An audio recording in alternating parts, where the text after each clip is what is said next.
አንዲት ሴት አንድ ሀገር እና ለአምስት ትውልድ የሚተርፍ መርገምት የእስራኤልን መሰረት ያናወጠችው ነቢያትን ያሳደደችውና በመጨረሻም በውሾች የተበላችው ያቺ ጨካኝ ንግስት ማን ነበረች? ስለዚህ ሴት ታሪክ በዚህ በገስ ቻናል እንመለከታለን። ሰብስክራይብ ማድረጉን እንዳይዘነጉ። በእስራኤል መንግስት ታሪክ ውስጥ እንደ ንጉስ አክብአ ዘመን ያለ ጨለማ ጊዜ አልነበረም። አክብአ የእስራኤል ንጉስ በነበረ ጊዜ ከጎረቤት ሀገር ከሲዶናን ጋር ያለውን የፖለቲካና የንግድ ግንኙነት ለማጠናከር ሲል የሲዶናውን ንጉስ የኤትበኣልን ልጅ ኢዛቤልን አገባ። ኢዛቤል ወደ እስራኤል የመጣችው እንደ ተራ ንግስት አልነበረም። እርሷ የራሷን አምላክ፣ የራሷን ካህንና የራሷን የጭካኔ ስርዓት ይዛ የመጣች ሴት ነበረች። ኢዛቤል ወደ ሰማሪያ በገባችበት ቅጽበት የእስራኤል መንፈሳዊ ማንነት መናወጥ ጀመረ። አክብአም በባለቤቱ ተጽዕኖ ስር በቀላሉ ወደቀ። ኢዛቤል ለበዓል አምልኮ የሚሆን ታላቅ መቅደስን በሰማሪያ እንዲሰራ አደረገች። ይህም በእስራኤል አምላክ በእግዚአብሔር ፊት ትልቅ ክህደት ነበር። ህዝቡም በሁለት ሐሳብ መወላወል ጀመረ።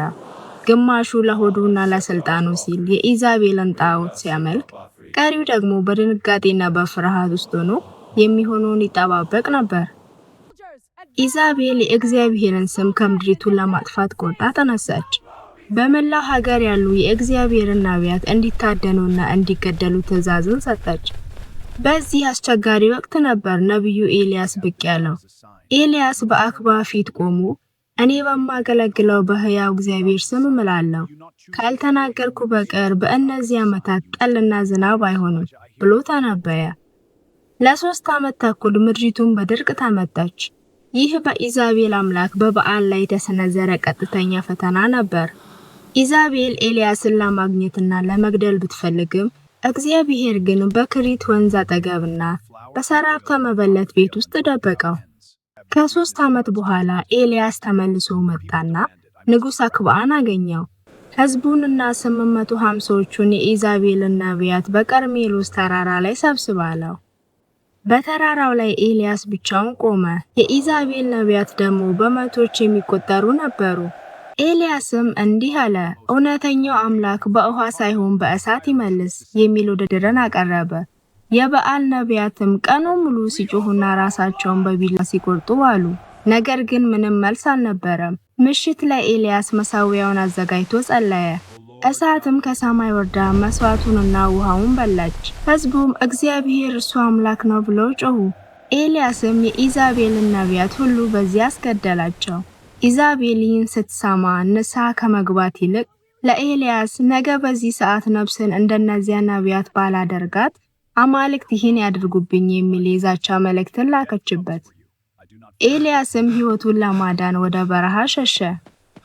ኢዛቤል ለማንኛውም ህግና ስርዓት ደንታ አልነበራትም።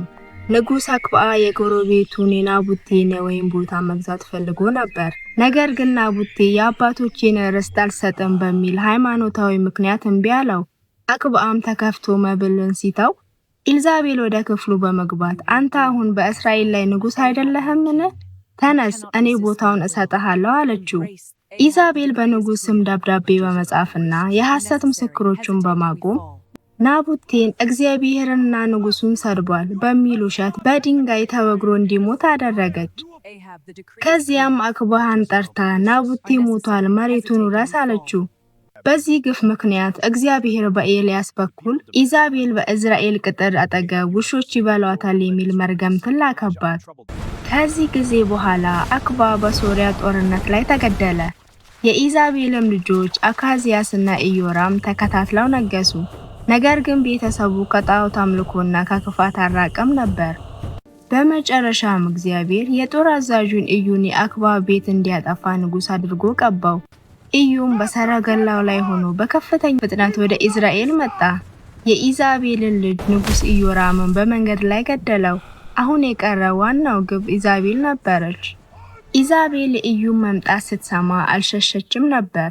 ይልቁንም አይኗን ተኩላና ራሷን አሸብርቃ በመስኮት በኩል ሆና ጠበቀችው። ኢዩ ወደ ቅጥሩ ሲገባ ጌታውን የገደለ እንደዛሬም ሰላም አለህን ብላ በንቀት ተናገረችው። ኢዩ ግን ወደ ላይ አሻቅቦ በማየት ከኔ ጋር ማን አለ ብሎ ጮኸ። 2 እና 3 ጃንደረቦች በመስኮት በኩል አዩት። እርሱም ወደ ታች ጣሏት አላቸው። ጃንደረቦቹም ኢዛቤልን በመስኮት ወረወሯት። ደሟ በግድግዳው ላይ ተረጨ። ኢዩም በሰረገላው ረገጣት።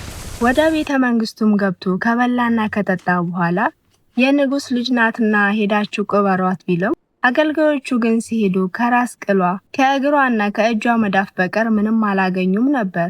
ውሾች መጥተው ስጋዋን በልተውት ነበር። በዚህም የኤልያስ ትንቢት ፍጻሜውን አገኘ። እንደነዚህ ያሉ አስተማሪ መጽሐፍ ቅዱሳዊ ታሪኮች እንዲደርሷችሁ ሰብስክራይብ በማድረግ ቤተሰብ ይሁኑ።